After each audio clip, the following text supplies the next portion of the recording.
wake up. Let me see. I got one more in here, bro. Hold on.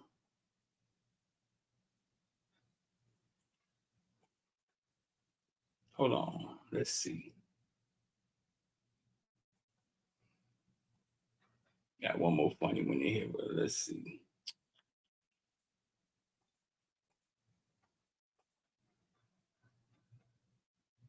Woo!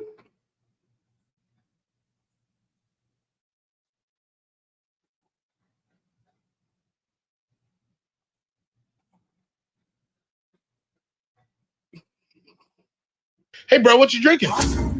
Bro, why are you so jumpy, bro? I just asked what you drinking, bro. Yeah, just some good water, some high quality. Okay, cool. Yeah, can you just turn that cup around for me? I can't do that right now. I don't. Turn the cup around, bro. I don't want to do that. Turn the cup around. I don't want. Bro, I'm trying to help you because I know how you get this time of year. Turn it around, bro. Oh my God. Okay, I'm drinking the Kool-Aid. Okay, you got me. But so what, bro? Like, whether we don't say nothing, we say something, they still gonna say something about us. And what if one time we right, bro? Bro, I'm drinking the Kool-Aid, bro. You can judge me for it, but it is what it is, bro. So you really drinking the Kool-Aid after all these years? The craziest part about that is, I already had 7 cups myself, bro. Back to back. I've been on since January, bro. Let's get it, bro. Can't Ward, bro. You kidding me? Let's go, bro. Let Mario cook. Say hello to the bad guy.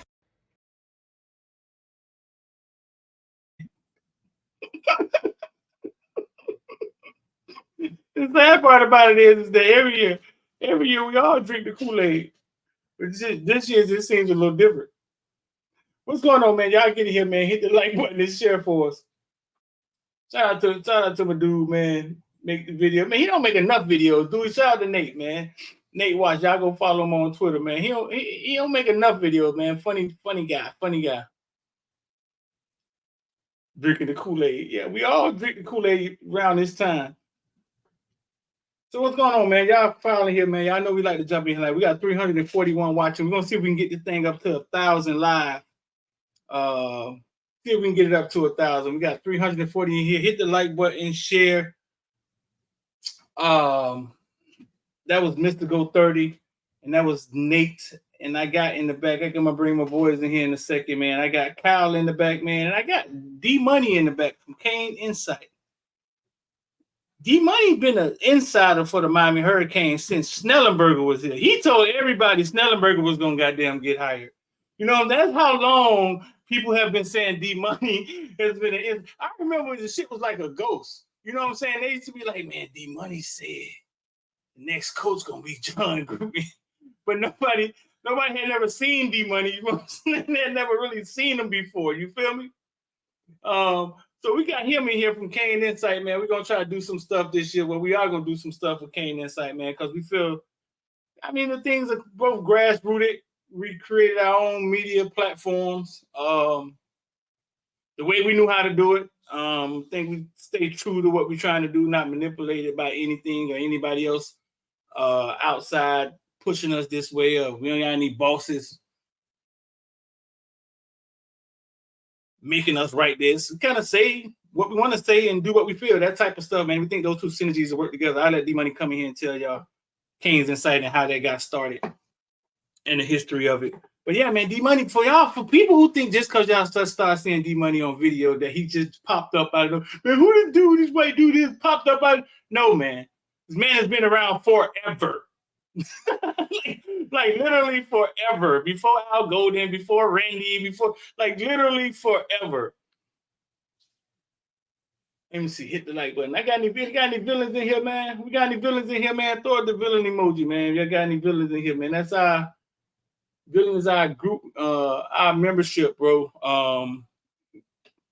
Our Discord. If you want to be a part of it, that or Investor Die, the link is in the description.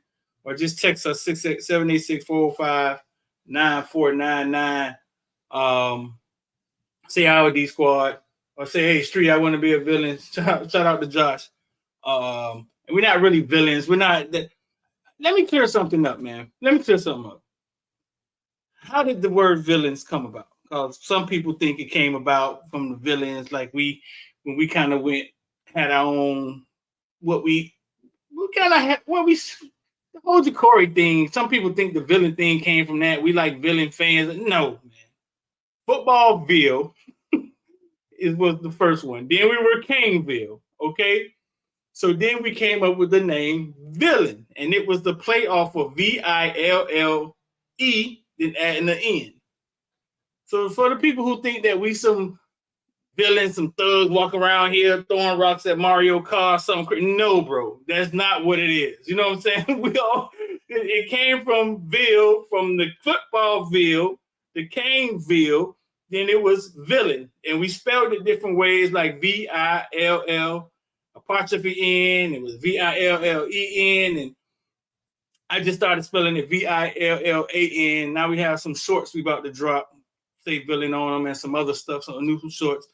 And people were saying, that ain't how you spell villain. But me, I'm a creative guy. I just think villain with an I looks dumb. I don't know. It looks better without the I. I don't care if you can't Google the shit and it don't come up. It just looks better, VILLAN. So that's how we spell it. But that's where the villain came from, man. It didn't come from us being rogue. I know y'all like to call black guys angry all the time. It had nothing to do with anything like that. Kyle was angry when I met him. Before we started calling Kyle a villain, he was fucking angry, okay? He was been angry since he went to Dillard because they sucked at football, and he's angry now as an adult. Had nothing to do with us being called the villains, all right? So y'all get that out your head. It's just a play off of Ville, all right? Let them run with the narrative. Shout out to the villains, man. We may have a few arc villains coming here. We got different levels, arc and rogue. We may have a few arc villains coming here and ask a few questions. I see Mac. I see you in the back, bro. If you got a question, I just say, man, make sure your background is quiet. Make sure your kids sleep. Make sure your baby mama ain't arguing with you about paying the phone bill. Make sure it's quiet. You know what I'm saying? Your background quiet. You don't come in here disturbing the show. So I'm gonna bring D Money in here, man, and Cal in here. D Money, what's going on, bro? What's going on, man? Been a fan from afar for a while. Love what you're doing it different. I'm kind of jealous, man. You got the setup right there. You got the art. You got the nice mic. You got the wardrobe. I'm not here in a closet. I got to blur it out so it doesn't look ridiculous. You know, I know you got a mic, but excited to be here, man. Hiding from my wife and kids. I'm trying to get them not to come in here and interrupt, telling us. You in the closet? You in the closet? Pretty much, man. I'm trying to not get seen. I don't want to be making midnight snacks or, you know, these kids. I got a daughter. She's training, help going to sleep. We're not doing that. We're on villain time, right? So that's funny, man. Yeah, man. We're gonna get you in here and get you out of here, man. So listen, no, I'm good. I'm good. Listen, keep me hidden. Keep me hidden. This is good. This is where I want to be. Kyle, what's up, bro? What's going on tonight, fellas? Tell these boys, man. Tell these boys you been angry. It ain't had nothing to do with us calling you no villain, dog. Tell them you been angry. Not at all. Not at all. I've been angry. I might throw a couple of rocks at Mario Kart, but that's just me. I don't represent the whole footballville, so that's just me. We ain't them kind of villain. We not. We really not. Nah, bro, but we're going to get in here, man. We're going to talk about some record book and some statistical things. Like the video just said, drinking the Kool-Aid. And, man, this whole show is going to be about drinking Kool-Aid because we about to talk about, and some of this stuff is about to be interesting that we're going to talk about because some of these records and some of these records that we have is kind of interesting that nobody has ever surpassed or gotten that far with all the football we've played. Me and D Money was just talking about like the passing yardage, right, D Money? Yeah, like go ahead. Brady Cole's that's 40 years ago. I mean, I was born the year after, and I'm almost 40. You know what I mean? And that record has stood, and that's passing. You've seen the game change where the passing's gotten up. So you think that was the first one to drop as far as records, but still standing. But I think it might be short-lived. We'll talk about that one. You say you think it might be short-lived? Yeah, they might be. Time might be up here based on what we got under center and we got around them. So I'm sure we'll talk about that. Yeah, no, we'll get into it. So we have Cam Ward here, right? And I gave my villains. Well, we're moving fast. We got 540 people in here. I gave my villains homework the other night. Homework to go watch the highlight between Colorado and Washington State last year. And I'll be honest with you, that's when I first started seeing Cam Ward. I came home late from being out there in the field, and I caught the late Colorado game. But if you go watch it now that he's going to be a Hurricane quarterback, you're watching with a different eye. He's about to be a quarterback in 5 days. And the things that he's doing and the way he's throwing his receivers open, I don't think we've seen here in a while. It looks like pro level stuff. Have you ever watched that highlight, or have you broke Cam Ward film down to the point where yeah, I mean, I saw Oregon game, some of the things he did there, and then I've seen him in spring, pretty much all spring, and then camp. So right. To me, I think what jumps out, like you said, not just the throws he makes, but he does it very naturally. He's not a guy that's been overcoached where everything is like some of these QBs you've seen them. They kind of look like they're counting steps when they're dropping back and everything they do because they've been coached so much. This guy's just a guy who is very natural with how he plays, very intelligent, high IQ, very good instincts. And, I'm not going to say he's Pat Mahomes because that's not going to happen. That's the best player in the world. I'm not saying that. But in terms of just the style he plays with, where he'll throw it just real nice and easy, and then you look at the ball and it's very accurate with good velocity. It's not like a mechanical type of passer. It's just a natural athletic type of passer who, like you said, can make some crazy throws. Cal, you ready to call him? Yeah, see, I appreciate D Money saying that because Streeter and I had this conversation when he first got open and we started watching tape. Streeter didn't want to say it; he was afraid to say it, and I told him, I was like, "Yeah, he flicks it like Mahomes. No, he's not the Patrick Mahomes running around creating plays, and that's not what we're talking about. Just his throwing motion, the extension, he flicks with his wrist. And the ball is just there and it's out. And so I think just throwing wise, Patrick Mahomes is a great comparison. Everybody's just going to read into it too much, but I'm glad D Money see it and he said it. Streeter didn't want to say it because he didn't want everybody jumping on him, but I think a lot of us have seen that. He has that flick like Mahomes. Well, they talk about Kool-Aid. Oh, sorry, go ahead, Street. No, you good. Go ahead. No, I was going to say, they talk about Kool-Aid in that video. They always, they call me Jim Jones on CanesInsight because I'm the one serving the Kool-Aid. Not the diplomat Jim Jones, the old Jim Jones. But yeah, man, I'm look, like KB said, we're not saying that he is that player, that he's going to be the MVP best player in the world. That's not what we're saying. But in terms of the style of play, both Texas guys, both multi-sport guys, that's what you see with Ward a little bit.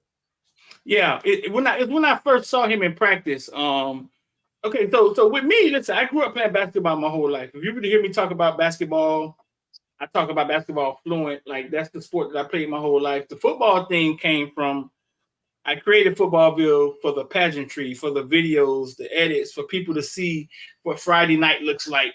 And that's why Footballville was created. And then now it's just evolved into this media, this bigger media thing. I don't speak about football like I coached it before. So when I saw him, I came back and I told my crew, I was like, hey, man, listen, it looks like he got a rocket on his hip and the fucking ball is just – when he decided to throw it, it reminded me of Marino, right? And Carolyn was like, say it, bro. Like, listen, if it looks like Pat, you know what I'm saying? It looks like Pat Mahomes fucking throwing the ball. He just does. But I didn't want to say that, but I knew that it looked different. Like, and then I spoke to my guy, Antonio Robinson, who played for the Green Bay Packers, won a Super Bowl, and he didn't know who Cam Ward was. Check this out, D Money. We're at practice one day. He didn't know who Cam Ward was. He like, Street, I heard Hurricanes got a good quarterback. He was like, which one is it? I was like, it's that one right there with the black jersey on it. He looked at him for 2 minutes and he said, oh my. He said his clock is like an NFL clock already. He said, watch him. Watch how he drop back, boom, and the ball is going. And then he said, watch the other quarterbacks. And he was impressed right there in real time. He was like, oh my, that's like an NFL clock that he has. So no, man, we have a quarterback at a level that we haven't seen in a while. Now let's get into, so today we're going to talk about, can Cam Ward leave here with some of these records? You know what I'm saying? Like greatest passer ever, the most touchdowns or the most yards. Or can Damian Martinez leave here with maybe Willis McGahee's record or maybe the touchdown record. Can these guys have these type of seasons? We're gonna get into this conversation. But right off the bat, D, when you talk Bernie Kosar has what record? He's got the single season passing record. So I'll pull up the stat right here. So he in 1984, again, I'm about to turn 40, and this was before I was born. 3,642 yards in 1984. That's still the record. Number 2, Brad Kaya. Number 3, Ken Dorsey. That's for one season. 3,000. Let me see. So roughly, so just 3,600. 3,600 yards. Ken Dorsey. I mean, Bernie Kosar. Bernie Kosar. For record, shit, I didn't see him play either. I'm older than you, and I didn't see the motherfucker play. You know what I'm saying? I saw him play at the Cleveland Browns, but I don't remember him playing in those UM. I think my first quarterback was Testaverde. I barely remember him. So 36. Bro, there's guys shattering 3,600 yards in college football now. I think Bo Nix threw for damn near 5,000 yards last year. Oh wow! He threw for 45, something like that. He threw for something crazy like that. And Miami hasn't had a guy to throw for more than 3,600 yards. But who's the next one? Kaya, Brad Kaya. And that was going to be in his last year. So the year that he had with Richt, the only year he had with Richt was the number 2, and then Dorsey when he had Andre Johnson as a junior, that was the 2002. That was the third one. That was 3,300 Dorsey. Brad Kaya 35. So Brad got close. Yep. In 2000, who did Brad have on this team? Because KB always talking about Brad, how good Brad was, and who did Brad have on his team? What? So that was Ahmad Richards' freshman year. If you remember that Virginia game where they cooked him, he had Njoku too, I believe. So he had Njoku and Herndon. So he had some guys that can go. Barrios, KB. Did he have Coley that year? I want to say he had Coley maybe. Thomas? Did he have Jeff Thomas? No, yeah, Coley. He didn't have Jeff. I think he had Jeff. If he did, Jeff wasn't playing. Did he? That was Coley, Ahmad. That was when Florida State when we kicked the field goal and they hit the upright at Miami. Was that Can't year recall. When Barrios almost ran back the kickoff? I mean, almost ran the punt back and got ran down in Miami Stadium. No, that was the year. That was the year where. Well, yeah, you're right. That's the year with it. You're right. That's Bagley hit the crossbar. That's the year. Yep, 100%. And then we thought we were finna win and shit, and we went to hit the extra point, right? Go for the extra point, and we hit the crossbar or something like that. Yep. Brad Kaya threw for 3,500 yards that year. On that team wasn't that great, man. He didn't have a line, and Kaya's a statue back there. So, I mean, for him to have 3,500, I tell people every time, we always forget about Brad Kaya and how good Kaya actually was, because he was overshadowed by basically a team that wasn't that good. Had he stayed his senior year, then we probably remember him because he would be on that 2017. But we always forget about Brad, and you see his numbers right there. Yeah. Yeah, 2 guys I think hurt Kaya, which is Mark D'Onofrio, the D coordinator, and then Dalvin Cook, because every time we played the Knowles, Dalvin Cook would get us there at the end. So those were we won 2 games against them, and Dalvin Cook basically. Oh, so that's why he scored so many. That's why he had so many damn yards, because D'Onofrio was the defensive coordinator. We couldn't stop no goddamn body. That's why we killed. That's why we had so many damn yards. He was playing goddamn catch up every goddamn game. But no, I thought Kaya was really, really good. I'm sure Mark Richt, I know the story is Mark Richt didn't run him. I mean, D Money, what's your story on that? Because I thought Brad Kaya was a damn good quarterback. I don't think him and Rick's son were on the same page. He probably, I'm putting this. I've not heard this. This is just my observation of the situation. No one told me this. I'm not speaking for anybody. I'm not sure Kaya really respected Rick's son like that. You know, he probably saw Rick's son like, hey, this guy's, you know, there because his dad's there. He's not really teaching me anything as a quarterback coach. I probably know more than him already, you know. So I think that might have been a dynamic where the quarterback coach and him weren't seeing eye to eye, and he left early. If he would have stayed, that was the year that they went on the run with the turnover chain the year after. So Kaya. Oh, that was 2017, huh? Oh, wow. Yep. Day late in the dollar short with that one. It was almost nothing against Malik. I always tell y'all, Malik, just getting to know Malik, not like I know him personally, but getting to hear him after he's played. Malik has become one of my favorite quarterbacks. So he was the right guy, not the right guy, but he was a good quarterback for us on that team because he was damn sure a leader, damn sure a hurricane. But had we had Brad Kaya to match that defense, oh man, man. Yeah, Woo, I mean, goodness. Yeah, that Clemson ass whooping wouldn't have been as bad. It might not have happened. Might not have happened if you had Brad. Hey, listen. Pittsburgh. The only game we dropped that year was Pittsburgh, right? Then we went into a losing streak. Pittsburgh. Then we went Clemson, our big brother, and then Wisconsin lucked up and beat us right in the bowl game. So real fast, bro. Real fast. A story about that season. I remember halfway through the season, we were frustrated at the offense, right? We was frustrated at the offense halfway through that season. And I had a coach tell me, man, people are pissed at Rick's son. I was like, why are they mad at Rick's son? He was like, man, he said, man, that's Rick's son calling the plays. And I remember walking through Publix parking lot. I was like, man, what do you mean? He say, man, man, Rick's son was calling the plays. Like basically his dad was kind of letting him groom to be the next guy. And then it all just made sense to me then. You know what I'm saying? Where I was all kind of like falling apart. But that was really weird to me. But as Mark Rick and the dad, I mean, I don't blame him. You feel me? I don't. Where's the son? I don't know. Screw. I also think it was part of it was a non-system fit. Rick, I don't know if it's Rick or Rick and his son, but you know they're coming from Georgia. He has these quarterbacks. He likes to run the ball. You know, you had your DJ Shockley. Yeah, I know you had Green, but he likes for his quarterbacks to be mobile. And I think that's what it was. He wasn't able to put any of that into the offense when you had Brad Kaya.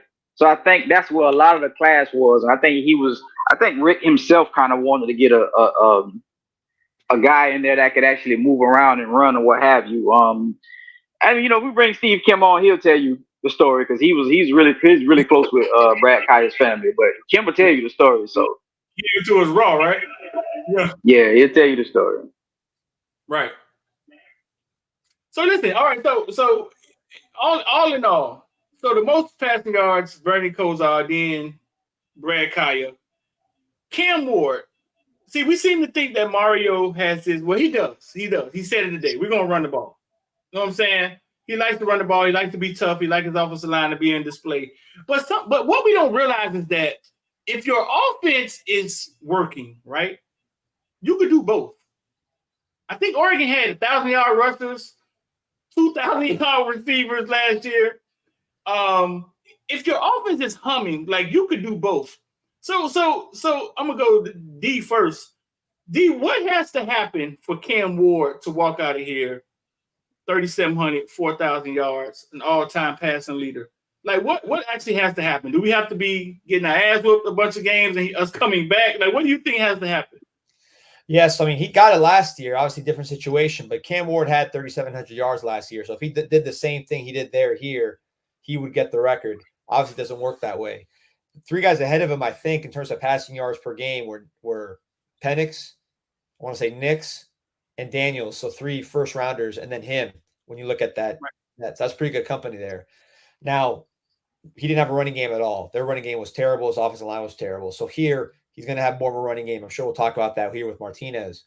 But I would say just the explosive passing game with him. You're not going to throw it as much, but you're going to have the opportunity to go deeper down the field. You're going to have better protection. You're going to have that play action with Martinez. So the ability to get those big explosive plays, plus you can get some run after catch. short pass with Sam Brown that goes 50 yards because he broke a tackle and ran, that kind of game. So I think explosive plays, getting that yards per attempt up is what's going to get his yards up to that level, which is really what he did last year, just a different way. Right. Last year, if you watch some of those highlights, a lot of it is how early he gets the ball to the receivers, which allows the receivers to run with the ball. We haven't seen a lot of that here in Miami.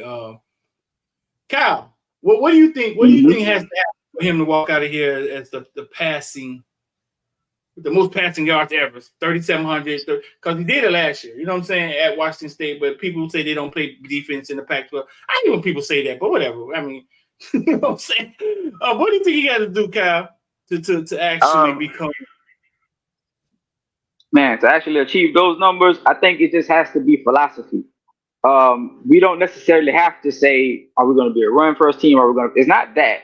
It's about being aggressive. If Mario wants to be aggressive and he wants to, me personally, if I was Mario, I'm not Mario, but I'd be on the warpath. Like, this would be a revenge season for me. We owe Georgia Tech an ass whooping. We owe Florida State an ass whooping. We owe Louisville an ass. So I would like to see Mario just going out there and trying to be aggressive, whether it's I want the game to be put away by the fourth quarter or I want to run the score, whatever it is you want. He just has to want to have that aggression that Guidry has on the offensive side of the ball.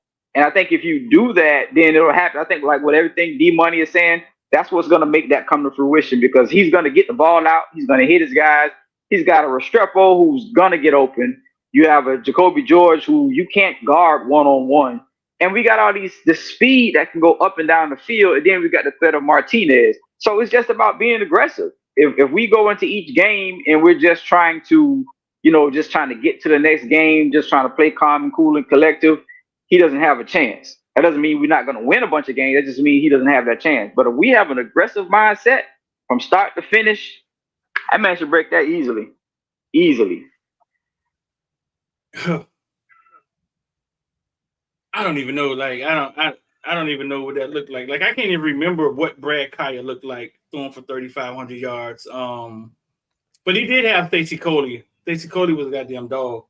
I think it can happen easy. I think it can. You got something to say, D? No, I was going to say, something that KV mentioned, which is the short pass that goes long, right? The receivers that he has and getting those guys the ball. Kaya, you were talking about Kaya. I remember a lot of passes where it was 5 yards to Mon Richards, 5 yards to Njoku that year, and they broke a tackle and went, 60, 70, which we haven't seen a lot of lately, but I think we might see a little bit more of this year because of, all the stuff you're talking about, the placement plus the better receivers around you. Yeah. Stacey Coley, too. Stacey Coley, when he was healthy, that motherfucker was always hurt. Yeah. No, I mean, I guess you're right. It's a little bit of that. It's a little bit of that, but it's a lot of the quarterback's IQ. And I think Brad Kaya was on his way, bro, and he left kind of premature, and we got Rozier, and then we all know the story of that. But no, man, I think it's going to be really exciting to watch Cam Ward. Like I say, man, I can't believe in 5 days that he's our quarterback. It's just like me pinching myself and shit. You know what I'm saying? That we got a quarterback like this. I remember us being excited about De'Aaron King, but I don't think any of us thought De'Aaron King was a first-round quarterback. Did we? Did we ever think De'Aaron King was a first-round quarterback? No. No. Elite college quarterback, but first rounder, no, not at all. Just too short. Yeah. I'll say what De'Aaron King did bring, which I think Cam Ward's going to do a little bit of this too, is of all the QBs we had since Dorsey, maybe since Brock, I would say King was probably the best leader that we've had, at least in that conversation. I think he's a coach now. He's a GA. He'll be a coach.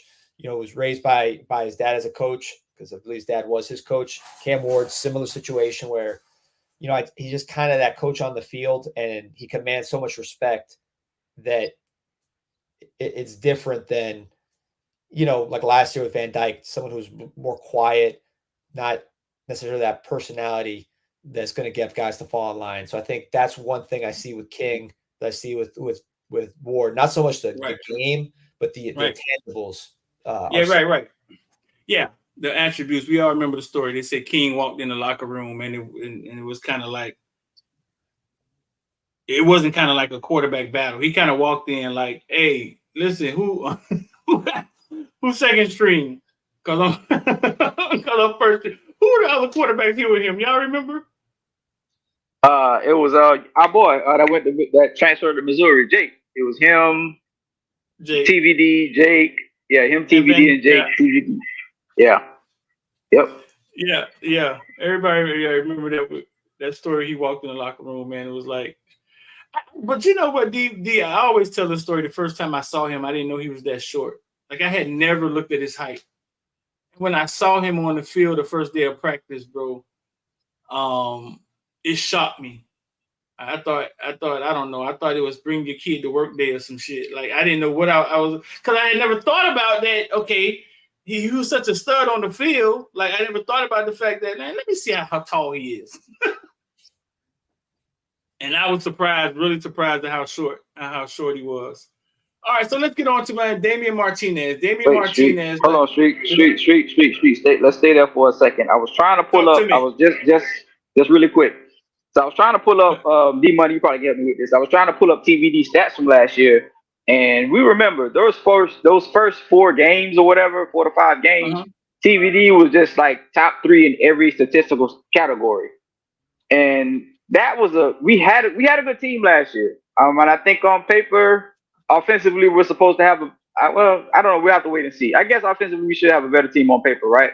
So if you just look at the numbers that TVD was putting up those first 4 games and how great he was playing, imagine him doing that and finishing the year like that. So the recipe is there. We can do it. You know what I mean? TVD showed us that it can be done. Those first 4 or 5 games, you couldn't tell me TVD wasn't like top 3 quarterback in the nation. So that's all he really has to do. We got the sauce. We can do it. You know what I mean? We just got to finish cooking it this time. This time we burnt it kind of prematurely last year. So this time we just got to cook it right. That's all. I got his stats right here. Miami of Ohio, TVD went 17 for 22, 200 yards. Texas A&M, he was 21 for 30, 374 yards, 5 touchdowns, dog. TVD was on fire versus Texas A&M, huh? Yeah. 5 touchdowns, no interceptions. Then against Bethune, well, we can't really count that. 19 for 23, 247. Then Temple, he went 17 for 24 for 220 yards, three more touchdowns. Georgia Tech, he was actually 24 for 36, 288 yards, 1 touchdown, 3 interceptions. And then UNC, he threw damn near 400 yards, 4 touchdowns. And then that's when the interceptions started. 2 interceptions, 3 interceptions. So you're saying it's there. Like, because we know all the plays. Yeah, I think it's there because because if you start nitpicking the numbers and you're saying, okay, well, it was just 200 here, 240 there, 200 there. Look at the attempts. 22 attempts, 23 attempts, 24 attempts. You know what I mean? Anytime he got to close to 30, he was 374, 391, 288. So anytime he got close to that 30, and that's TVD. Not throwing salt on TVD, but we know TVD wasn't the most complete quarterback, wasn't the most confident quarterback. So now we give Cam 30 throws a game with this team. Come on, man, this guy's probably gonna be averaging 400 a game. Yeah, and Streeter, it's what we were talking about on the phone. You know, it's with TVD. If you play man coverage on him and he could just bomb it down the field, he has a great arm. His physical talent was good, but then when they put the zone on him and they forced him to be patient, played the pass, he didn't have that adjustment. So the middle of the season, you saw the drop off, you saw the picks, and you saw him get scared. With Ward, yes, he has the great arm to throw down the field if he needs to, but I think mentally, if you play him like that, he's not going to be like TVD. He's going to pick you apart and just completely take what's there. You know, it's like I heard Tom Brady say in other quarterbacks, they say you can't get broke taking a profit. So if you play that type of defense against Cam Ward, I don't think he's going to have the same mental mistakes that you saw with TVD. I think that's going to be the big difference between the two players. Yeah. D Money, IOD squad, investor diet. Nobody ever went broke taking a profit. That's how you say it, though. Yes, Nobody's sir. ever went broke. Nobody's ever went broke taking a profit. That's usually what's said sometimes when new investors get in there and they're like, hey man, when should I take profit? When should I take profit? Bro, nobody has ever went broke taking profits. You know what I'm saying? Like, so don't be too, yeah, don't be so serious about it. Take your goddamn money, live to fight another day. That's where that come from. So listen, Willis McGahee, 2002, 1,753 yards, 282 rushing attempts. He had 28 touchdowns. He averaged 6.2 yards a carry. And right behind him is my dog, Duke Johnson, who I created Footballville with Duke Johnson. He was the first one I ever to put on Footballville. 652 yards, 242 attempts, 10 touchdowns in 2014. The next two on that list is Edgerrin and then Mark motherfucking Walton. 1,700 yards is Willis McGahee has the is that the rushing record? That's the most that anybody ever rushed for University of Miami? Yeah, McGahee got that. Last year, Martinez, I think he rushed for 1,400 yards at Oregon State. Yeah. 1,400 yards, 222 attempts, 13 rushing touchdowns. He averaged 6.5 yards a carry. And I'm here to tell y'all this. He was splitting carries. Splitting carries. Like when you watch their games, it wasn't like he was just bail how they were just handing him the ball. He was splitting carries and he went for 1,400. Kyle, can Damian Martinez break Willis McGahee record? And what has to happen? And the next question is going to be is what's most likely to happen. And I think we all both know what's most likely to happen. You know what I'm saying? But can Damian Martinez break Willis McGahee record? Physically and talent-wise, sure. I just don't think he will have the opportunities. I understand he was, splitting carries and things like that. But I think here he's going to split even more carries. This is going to be him. When Fletcher gets right, they're going to be getting Fletcher the ball. And then, I mean, if you give Jay, what's my guy's name, Street? Jay Allen. Yeah, you give Jay Allen the opportunity, he's going to look real good. You know what I mean? And we want to get. Okay. Yeah, man, he's going to look. That dude's feet, oh my gosh, he got some sweet feet. And then you got Lyles, you want to give him touches, and then you're going to have packages for Johnson. So I just don't know if the opportunities are going to be there. So, and I don't know if he's that kind of back that's going to be ripping off 15 and 20 in the ACC. I mean, if he is, hey, I'm great with it. You know what I mean? But maybe if he was a speedier, shiftier back, maybe. Because the reason I say that is because he's going to have to maximize all his touches. Because I just don't know how many touches he's going to be able to get. Because, it's kind of a different ball game. And here we probably don't need him as much as, his old team needed him. So I'm gonna say no, but if it happened, I'm just gonna say if it happened, it's because Mario's a damn genius at putting the offensive line together. Because he's probably gonna be getting to the second level every time he touches the ball, if that happens. So that's the way it has to happen, I think. But I'm gonna say no. D, 1 second, D, before I get your take. D, you're at practice a lot. Where the fuck is AJ Allen? Like, do you see? Yeah, he's playing. So if you watch the latest Canes camp, those YouTubes that they make with the camp. I watched it last night. Yeah, it was good. So if you watch it close, 28 bust a long run for a touchdown, right, in the second scrimmage, and you see it on the video. So that was against the second team, I believe, and it went to the house. So you see that see it on the video. So I don't think I'm speaking out of turn by saying it because they put it out there. Right. So, but he's out there. He looks good. Then with AJ Allen, he was hurt last year a little bit, so he's healthier. And one thing I've always heard about him is that he's like a real hard worker, like a real smart guy, like a real conscientious kind of guy. A lot of these running back is such a natural position. They just they're good right off the top, right? They got it. But he's a guy that, from what I've heard, is just a real. He's always trying to add to his game, work. So I think he might be improving at a bigger rate than people expect because number one, he's healthy, and number two, he's really worked to kind of show more than what he showed last year, and he's purposeful about what he does there. But yeah, he had that long run in the scrimmage last week. Yeah, we haven't heard a lot from him, but we know he's on the roster, right? We know he's been there. You know what I'm saying? Man, that's another back. Oh, okay, whatever. You're loaded the backfield. So, Steve, what do you think? What do you think? Damien Martinez, 1,700 yards, 1,600 do. You think Damien Martinez can get there? So first, I want to say what's up to Ronnie Powell in the comments. He said this is crazy. D Money on his show about a Canesville collabo and it's happening. That's true. I heard saw his comment. I'm like, hey, why aren't we doing that? And then someone on Twitter said the same thing. So that's when I reached out to you guys. I'm like, hey, let's make it happen, man. So thank you, Ronnie, for the idea. Appreciate you. I see a lot of familiar faces here, which is nice to see. But as far as Martinez, you know, when you think about McGahee, obviously you think 2002, you think McGahee, but really a lot of people thought that Frank Gore was going to be the starter that year. So in 2001, you had Gore, McGahee, and obviously Portis was the starter. McGahee was highly ranked. He was the number one running back in the country out of Central. I remember I saw some of his first practices on Green Tree. I was a little kid. I was like a teenager. But he looked really good right out the gate. And then he kind of struggled a little bit. He wasn't bad, but he wasn't like the guy yet.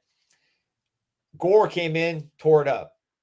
Remember, although he could come in to I think he had like 9 yards of carry that year as a freshman. Right. So most people thought that Gore was going to be above McGahee going into that year.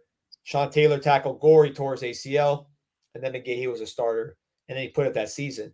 I think part of the reason why McGahee had that season was because even if McGahee took that next step, if Gore was there, they would have been right there. So he would have never had that kind of those stats. So, I mean, Kyle, you said it too. It's the opportunities, and it's going to be, you know, if God forbid some of these backs get hurt and Martinez has really got to carry the load, I could see it just because this offensive line is really, really good. And Martinez is really good. You know, one stat that jumps out, we've talked about on the show, is in terms of yards before contact, Miami was top 3 last year, meaning the offensive line was blocking and allowing these guys to get up there. What we lacked was the big runs because Parrish, real slippery, but he didn't have that extra gear. Chaney, just, I don't know if he had that feel in the open field to really find daylight. So we didn't have, I mean, think back to last year, how many long runs did we have? We had a high yards per carry because we had a good line, but we didn't have a lot of long, like to the crib runs. We had Brashard Smith. That's pretty much it. That's the one I remember. I don't know if I remember any of them. They weren't there. And the holes were there. It's not like the holes weren't there. So a guy like Martinez with this line, plus Cam Ward, you got to put those safeties back and make sure you're not getting burned deep. He's going to do some damage. But I think 1,700, there would need to be some injuries for that to happen. When you say there would need to be some injuries, you explain that to the people in the comment section that's eating poke and beans and don't fucking listening with one ear. What do you mean? No, we do not want injuries. Nobody wants. I hope everybody runs for 800 yards. They all have 7 yards of carry. You know, I'm not sure. But in terms of if an A.J. Allen were to go down, a Jordan Lyle were to go down, a Chris Johnson, again, God forbid, but that would force Martinez to have more carries. And I do think if you feed him the ball that much, he's capable of getting that just because the line is good. He had 6.1 yards per carry, I believe, his first 2 years. So he's been explosive. He's 235 plus. He was going for his check. This is his year for a contract year. So the only thing stopping him, I think, is the carries. Yeah. If you had to guess, go ahead, Kyle. You got something else? Oh, no. If you had to guess, Damien Martinez one and done, right? Like he has a good year, he's gone, right? For sure. And I didn't even mention Fletcher, so I'll throw him in that mix too. I'm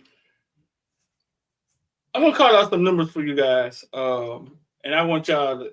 Last year, Oregon quarterback had 4,500 yards. They had a running back with 1,180 yards. They had a wide receiver with 1,383 yards receiving.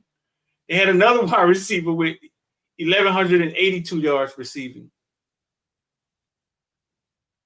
Both of those guys were in double digits in touchdowns. The running back, Bucky Irving, had 11 touchdowns. Bo Nix, he was 36 years old, but Bo Nix threw for 45 touchdowns. Cal is my offensive expert, and D Money, you're here. You know what I'm saying? You do what you do with statistics. I love what you do. What the fuck has to happen on the field for your offense to do that, bro? Like for your offense to end like that, like what what has to happen? I'm gonna go D then Cal, and then we're gonna get ready to get out of here after Stella's story. What has to happen for your offense to look like that? A lot of plays, first of all. You can't be just holding on to the ball too long and taking too long. You got to run a lot of plays to put up those numbers. I mean, unless you're scoring the ball every time you touch it, you got to have a lot of plays like we did with Lashley. We ran a lot of plays with him. We ran a lot less plays the past couple of years. So that's to me the first thing that jumps out, the pace.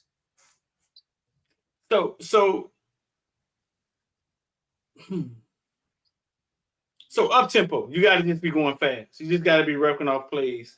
Cal, what about you, man? Like what? Because when we think about it, we like, oh, if we're going to run, then you're not going to pass. Man, they did both. I think LSU did both too. Like what has to happen, Cal, for this to be our offense this year and us to be running around telling people, shut the fuck up, we back. Shut the fuck up, we back. You know what I'm saying? Like what has to happen, I think I said it earlier. It's just the philosophy, mindset. Mario has to be that kind of aggressive, but also, it's not just going to be his mindset and him being aggressive. It's what D Money said. Like, we don't run tempo.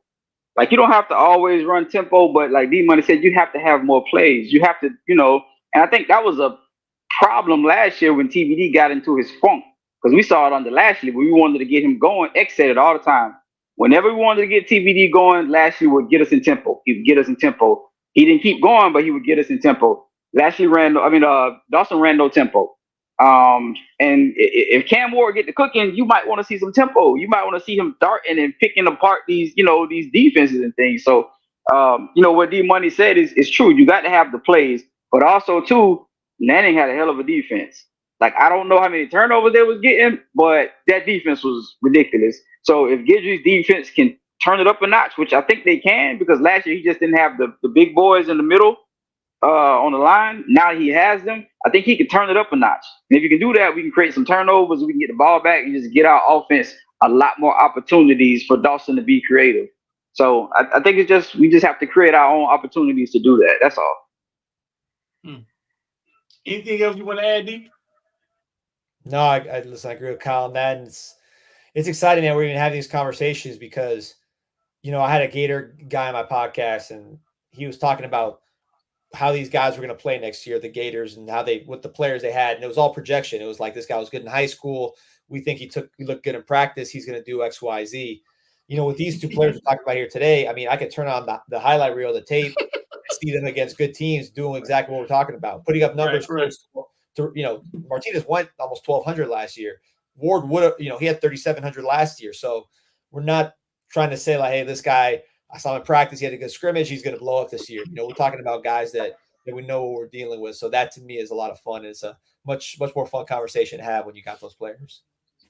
Yeah, they've actually did it. I've heard a lot of weird Gator takes. I heard one guy say that, oh man, it's going to be the first day where they're trying to communicate in the headset, and it's going to be loud out there. Miami's in trouble, man. And I'm like, we don't have to use no damn headset. Like, we have to use the headset. Like, like it's mandatory. I've heard a lot of weird Gator takes, man, but I guess they grasping for straws. On paper, we look better than them. But, man, on paper, this weekend did not apply to SMU. It didn't apply to Florida State. It did, bro. Listen, college football, there's parity in college football now. I don't know if it's equal, but it obviously with the transfer portal, chemistry of teams, on any given Saturday, you walk in there and you're in a dogfight. Did you watch Florida State game? Yeah, I did. And I mean, look, did I know Georgia Tech was going to win outright? I would put money on it if I did. Money line, I didn't. So I'm not going to sit here and say I knew it. But I didn't like the matchup for Florida State because Georgia Tech offense is good. They were good last year, so they could score. And I think by scoring, they put a lot of pressure on Florida State's offense, which to me, when you look at that offense, I don't see too many players that I would take on this team in the starting lineup. If you really those receivers, to me, I wouldn't take any of them. stiff, straight line guys. I don't see fluidity with either. Talk about Jaylen Brown.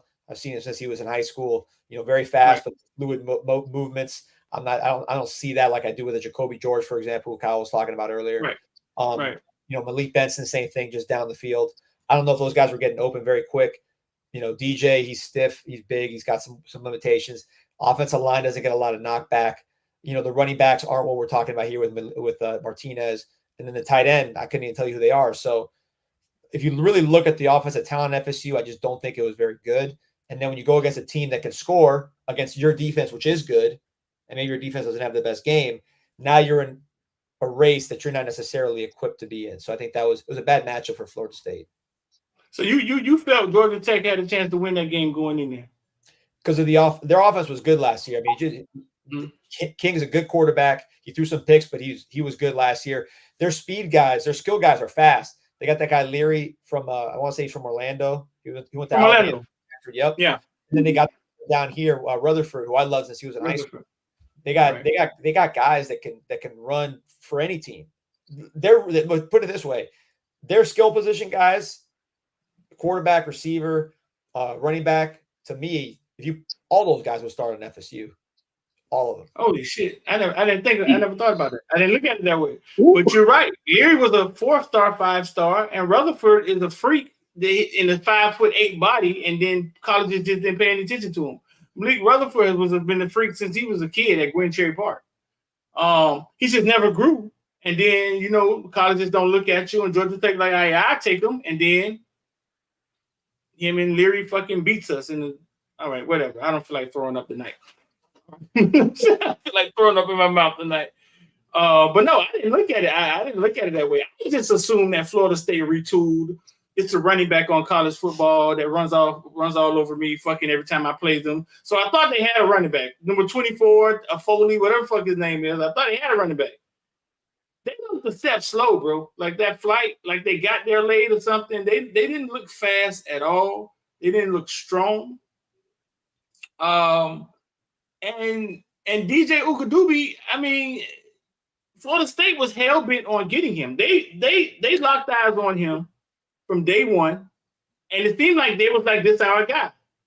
Almost as if Norvell just felt like, hey, listen, man, I fixed shit. I made Jordan Travis. I could make him too. And he looked like the same quarterback at Oregon State, and he looked like the same guy at Clemson.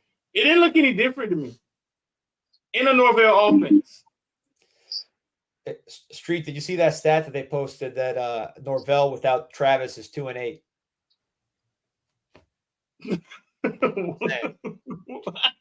Yeah, 2-8. I'm just saying, without Travis. Damn, 2-8. Oh, so this could get ugly. Probably will. And as bad as well, let me say, as pedestrian as DJ is, man, if he goes down, they're in the world of trouble because Norvell can't recruit. He can't put his roster together. He can go in the portal to get some guys, but there's no depth behind anything he's doing. So if as pedestrian as DJ is, if he goes down, oh my gosh, it's 5-win season. Oh. Anybody feel sorry for him? So listen, before we get out of here, D, listen, bro. How did the CanesInsight? How long has CanesInsight been around? Yeah, man. So it's been, I want to say, it was 2011. So I'm not too good at math. I guess 13 years almost. We're about 7,000 posts away from 7 million. So we're about to get to 7 million posts, meaning like just someone posts like a tweet, right?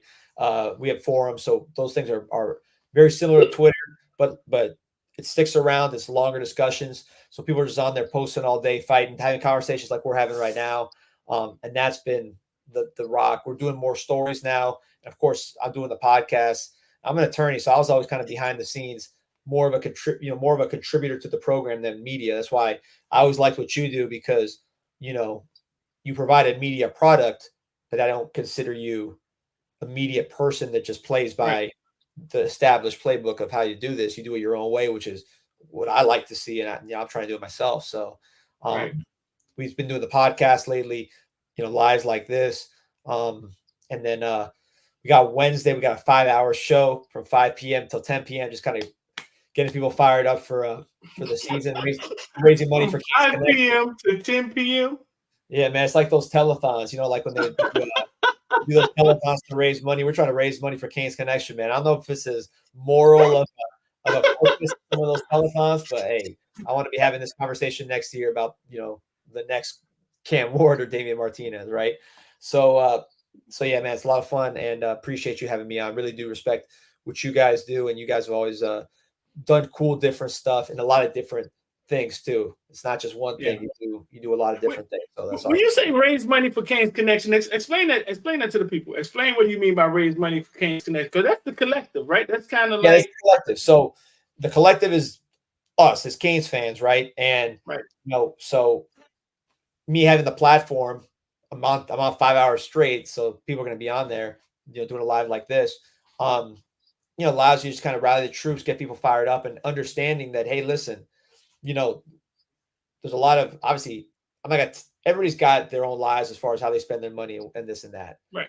But in terms of spending money on the Hurricanes, the money that you spend on the Hurricanes, the best way you can impact what happens on the field is through NIL, because usually we're in the crowd not doing anything. We can't control what you see on the field. I mean, we had no impact on that because we're fans. We're just watching. With this, there's an impact. Our NIL has been better than Florida State. That's why you see when Florida State tries to reload, they don't have Sam Brown. They don't have Martinez. They don't have Cam. They want to get Cam Ward. He went here, even though they're the ones that were top 10 at the time. Right. So,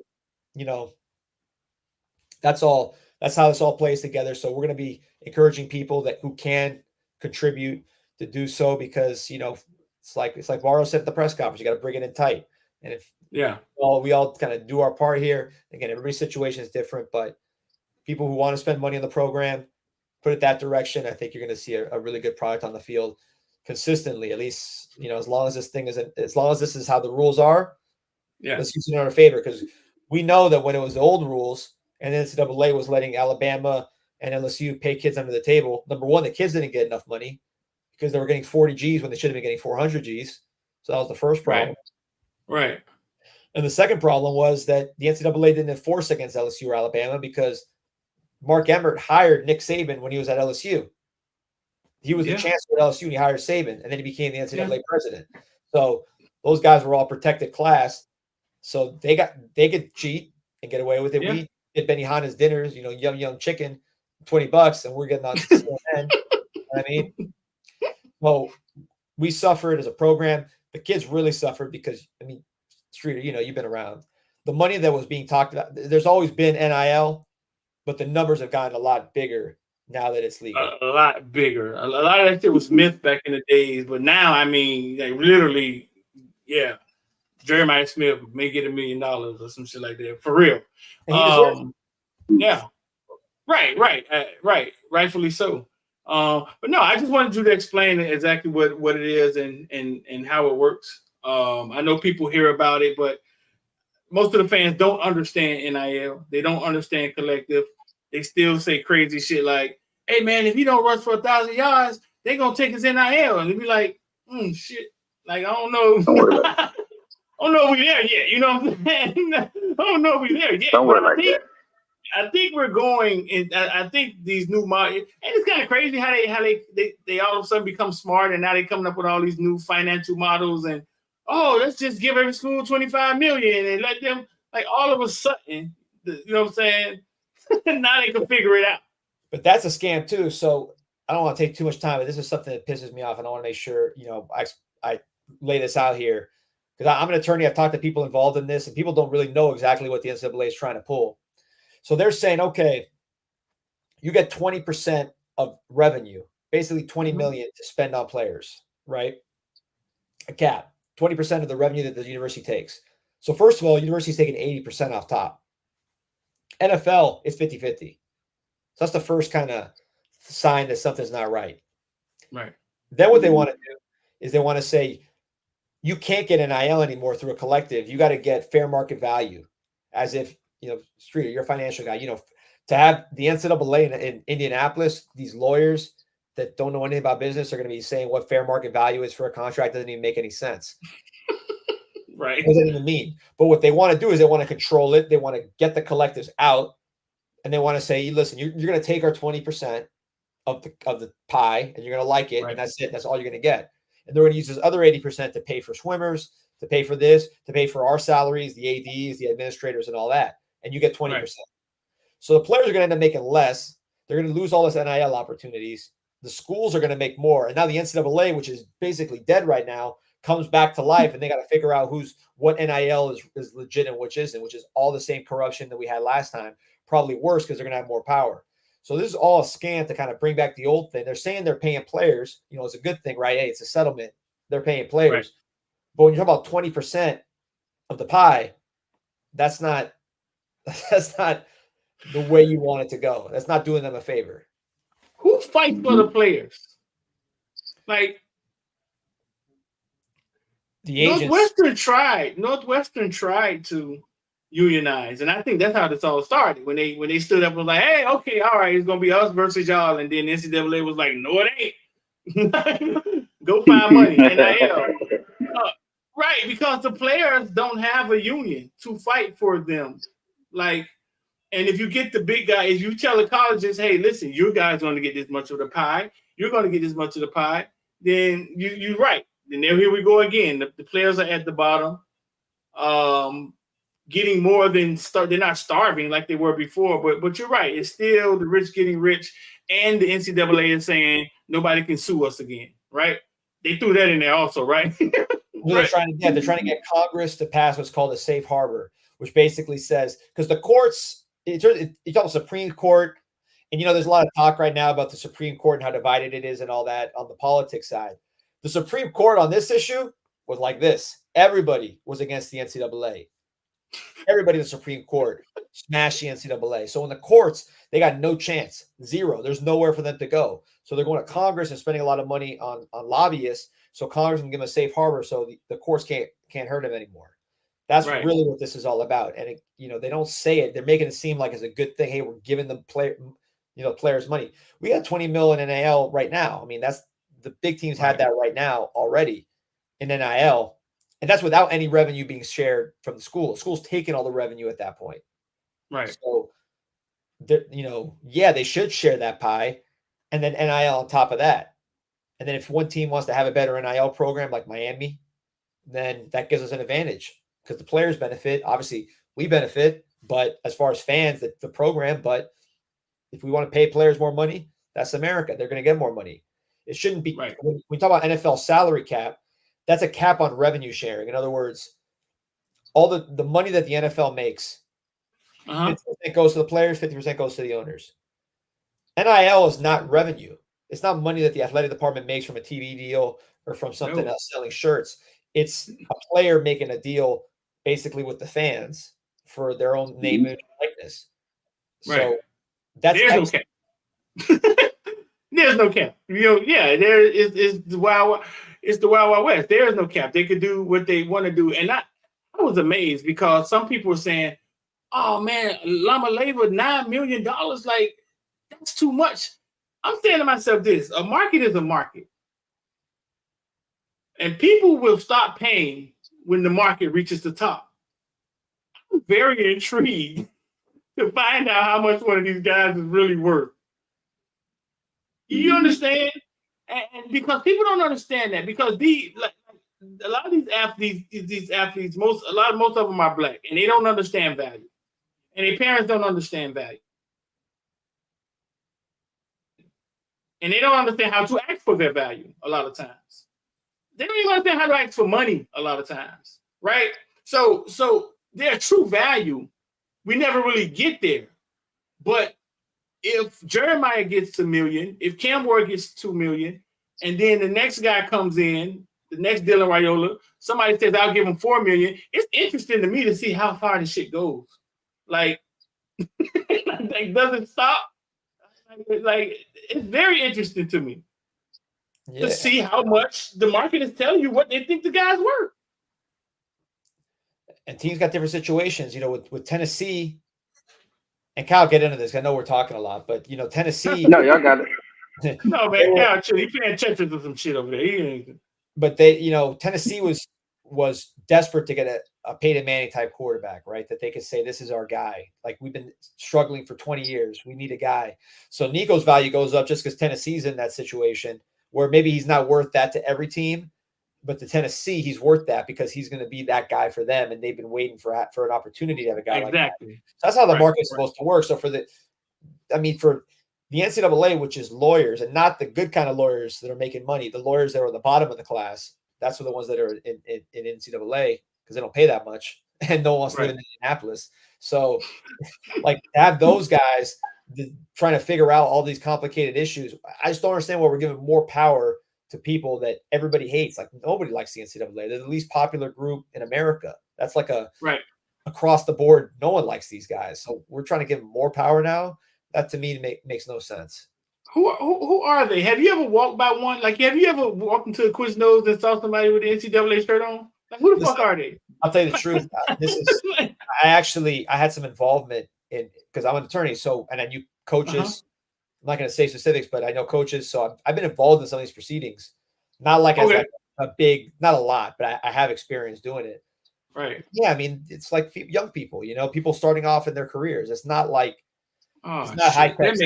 That saddens me. Shapiro. I never thought about it, though.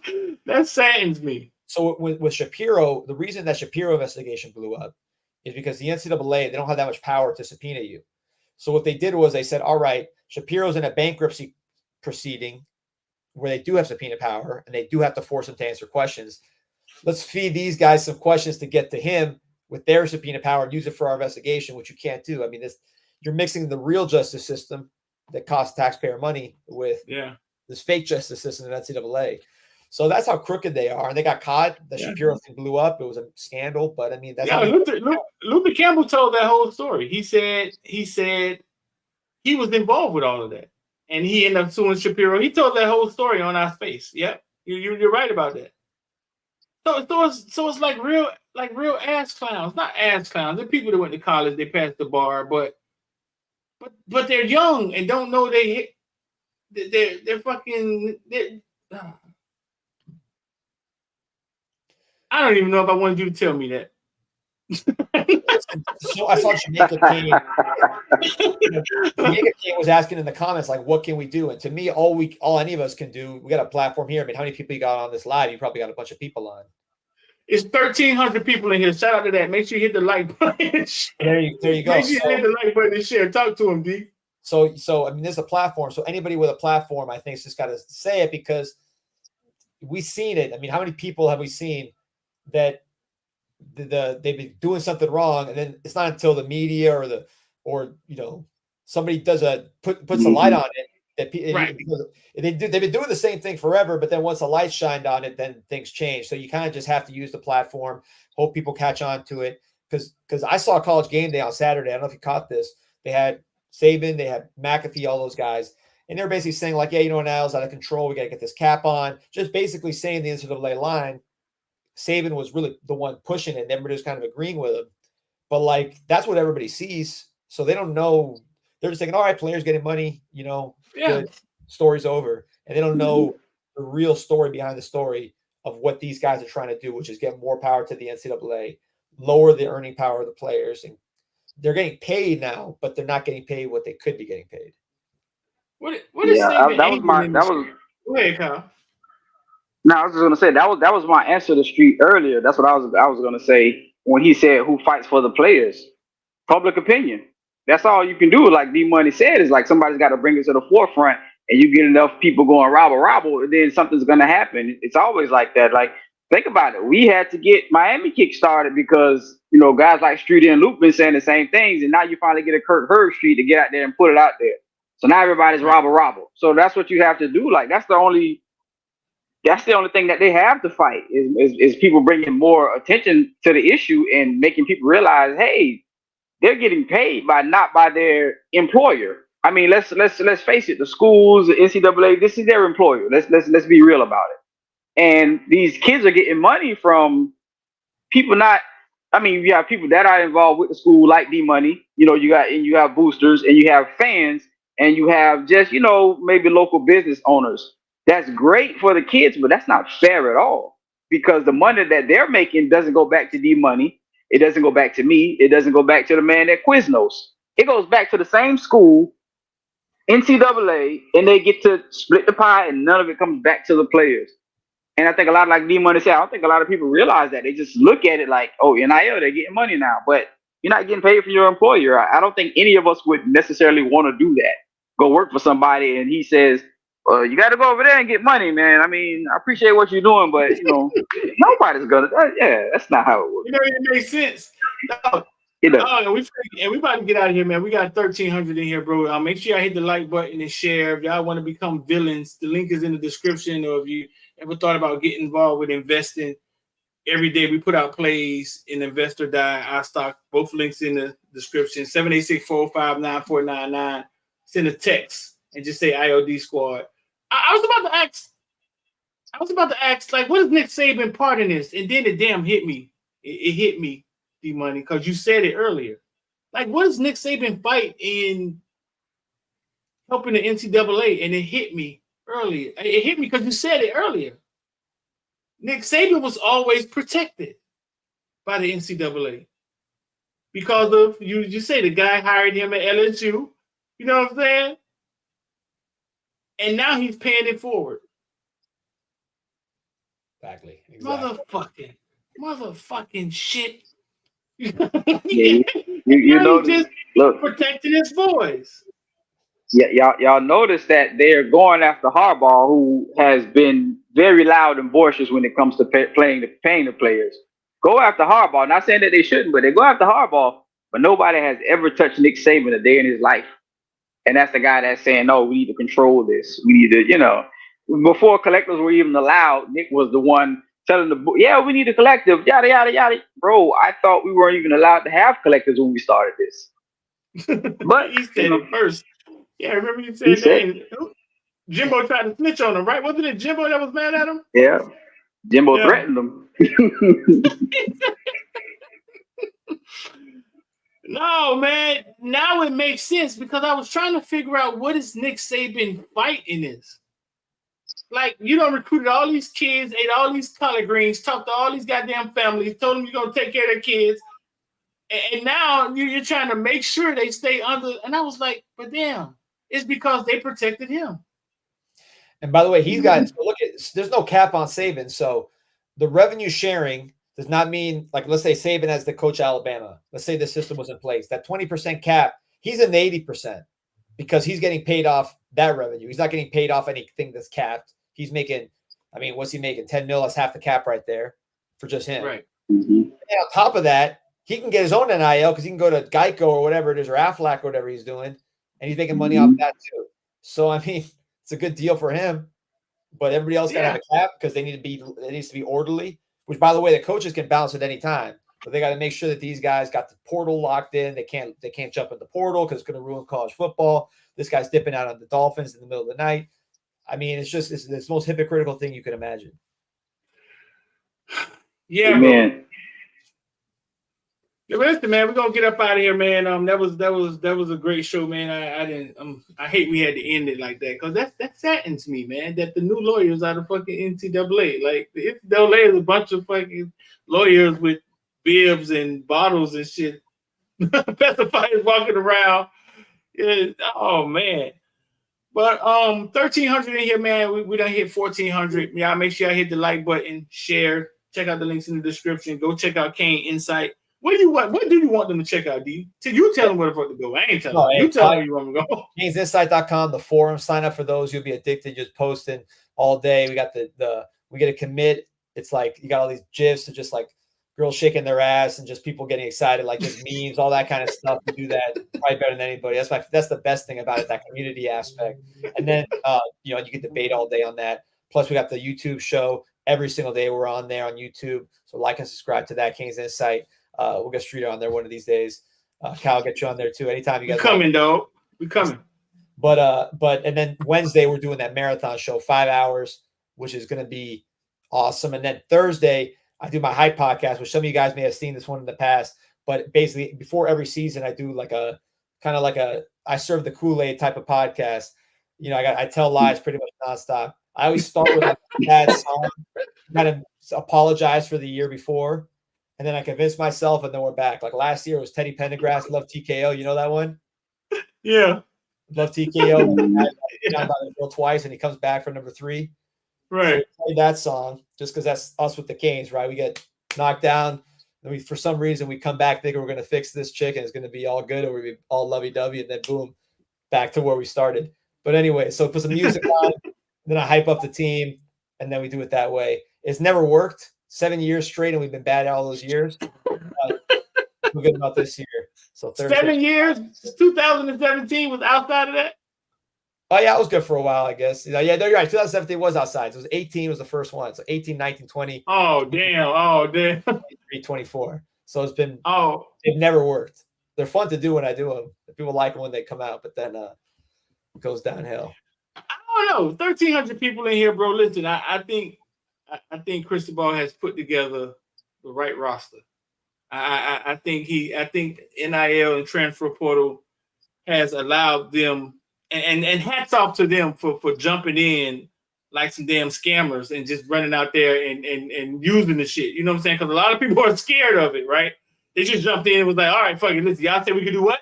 Okay. We're gonna do it. And they jumped in and we land the Cam Ward and you land the Damian Martinez, man. And I think you could drink the Kool-Aid this year, bro. Because if you can't get the shit right this year, then something's broke. Something's broke. All right. Well, listen, man, we're gonna get up out of here. Y'all make sure y'all hit the like button and share. I'm Street. That's Kyle. That's D.